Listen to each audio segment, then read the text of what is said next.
Screen पर जो तस्वीर आप देख रहे हैं वो यकीनन आप देख चुके होंगे। इस तस्वीर में आपने देखा किस तरह से असदुद्दीन ओवैसी, गिरिराज सिंह और असदुद्दीन ओवैसी के अलग अलग नेता, चाहे वो मालेगांव से इनके जीते हुए इस बार के विधायक हो या औरंगाबाद पूर्व से हारे हुए इम्तियाज जलील हो, ये तमाम लोग कहा जा सकता है कि एक डेलीगेट जो है वो आई थी और आ करके यहाँ पर मुलाकात की गई किनसे, मिनिस्ट्री ऑफ टेक्सटाइल से। और मिनिस्ट्री ऑफ टेक्सटाइल जो है वो संभाल कौन रहे हैं, गिरिराज बाबू। गिरिराज सिंह से ये मुलाकात और ये तस्वीर सोशल मीडिया पर आग की तरह फैल गई। अब इस तस्वीर पर अलग अलग लोग अलग अलग तरह की टिप्पणी कर रहे हैं।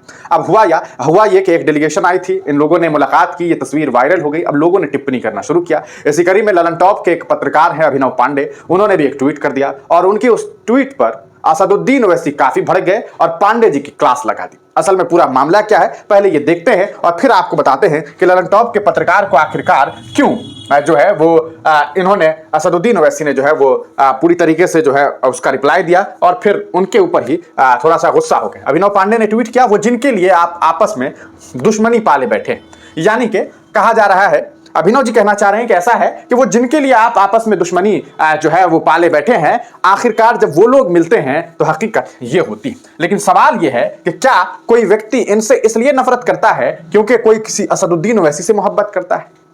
क्या आपको ऐसा लगता है कि देश का मुसलमान इसलिए गिरिराज सिंह से खफा है क्योंकि वो असदुद्दीन ओवैसी को पसंद करता है? अगर वाकईतन हकीकत ये होती तो 14%, 15% अगर वाकई मुसलमान हैं तो कम से कम असदुद्दीन ओवैसी देश के सदन में अकेले तो नहीं बैठे होते। बहुत सारे मुसलमान जो है इन्हें वोट देते और वोट दे करके सदन में बैठा देते।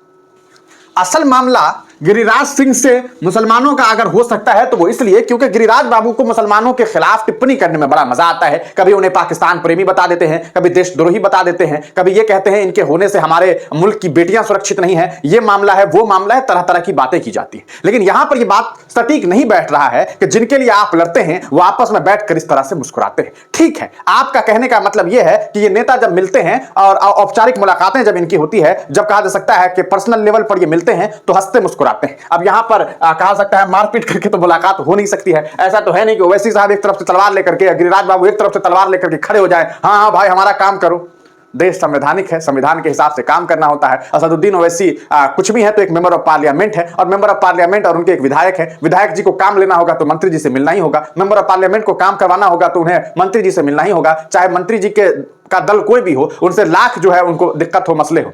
ठीक है ना, मान लेते हैं कि ओवैसी साहब का मानना है कि भाई ये लोग सेकुलर विचारधारा के लोग नहीं हैं, लेकिन चूंकि गद्दी नशी यही है, राजा जो है तो राजा से ही प्रजा जो है वो मांग करेगा, प्रजा जिसको चुन करके रखेगा वो मांग करेगा। इसी कड़ी में असदुद्दीन ओवैसी यहां पहुंच गए और अभिनव पांडे ने जो है वो एक ट्वीट कर दिया कि भाई ऐसा है कि वो जिनके लिए आप आपस में दुश्मनी पाले बैठे हैं। फिर क्या था, असदुद्दीन ओवैसी को यह खबर मिल गई और ओवैसी साहब ने जो है इनकी क्लास लगा दी। मालेगांव के पावर लूम लाखों लोगों के रोजगार का जरिया है, ये बात ओवैसी साहब ने कही। हम टेक्सटाइल मंत्री से इस सिलसिले में मिलने गए थे, हमारे घर में हो रही दावत का न्योता देने नहीं गए थे। यानी कि इनका कहना है हमारे घर में कोई जो है कोई अच्छी चीज हो रही थी और इसके लिए हम न्योता देने के लिए नहीं गए हैं उनके पास। एक सांसद के तौर पर मेरा फर्ज बनता है कि मैं आम आदमी के मसले उठाऊं।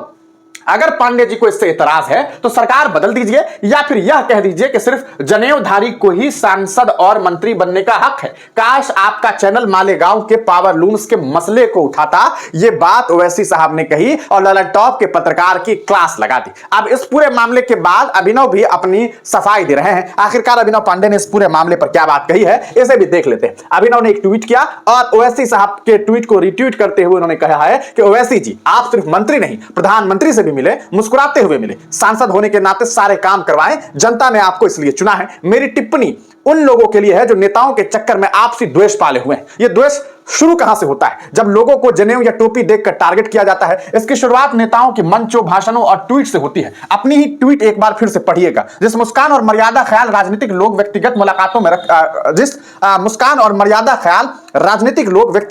में रखते हैं, काश उनका ख्याल भाषणों में भी रखते। ये बात इन्होंने कही है। लेकिन सवाल यह है कि जनेऊ या टोपी को देख करके टारगेट किया जाता है। यह बात बड़ी आसानी से तो पांडे जी ने लिख दी, लेकिन हमें यह बताने की कोशिश की जाए कि क्या आपने कभी देखा कि भाई जनेऊ अगर किसी ने लगाया हुआ है तो उसे कोई टारगेट कर रहा हो, खास करके कभी कोई मुसलमान टारगेट कर रहा हो। लेकिन इस देश में जय श्री राम का नारा लगवाने के लिए मुसलमानों को बुरी तरीके से मारा जाता है, पीटा जाता है। ये तो अभिनव बाबू भी जानते हैं, उन्होंने खुद बहुत अच्छे पत्रकार है, पत्रकारिता करते हैं, वो तो बखूबी देश के हालात को देख रहे हैं। उनकी वो अच्छा कर रहे हैं। लेकिन ये जो मामला है इस पर जो उन्होंने ओवैसी साहब पर कटाक्ष किया, ओवैसी साहब ने एक जो है उन्होंने हालांकि ओवैसी साहब पर कटाक्ष ना करके तस्वीर ओवैसी साहब की लगाई, लेकिन उनका ट्वीट जो था वो आपने देख लिया। अब उस पर अभिनव पांडे को ओवैसी साहब ने जवाब दिया। अब ओवैसी साहब ये कह रहे हैं कि ऐसा है कि इसकी शुरुआत नेताओं के मंचों और भाषणों और ट्वीट से होती है। अपना ही ट्वीट एक बार फिर से पढ़िएगा, ये बात ओवैसी साहब को अभिनव ने कहा है। ये पूरा मामला है। आप इस पूरे प्रकरण पर क्या सोचते हैं? अपनी राय कमेंट सेक्शन में जरूर दीजिएगा। क्या आपको लगता है कि अभिनव पांडे ने कुछ गलत किया, गलत कहा? अपनी राय जरूर लिखिएगा।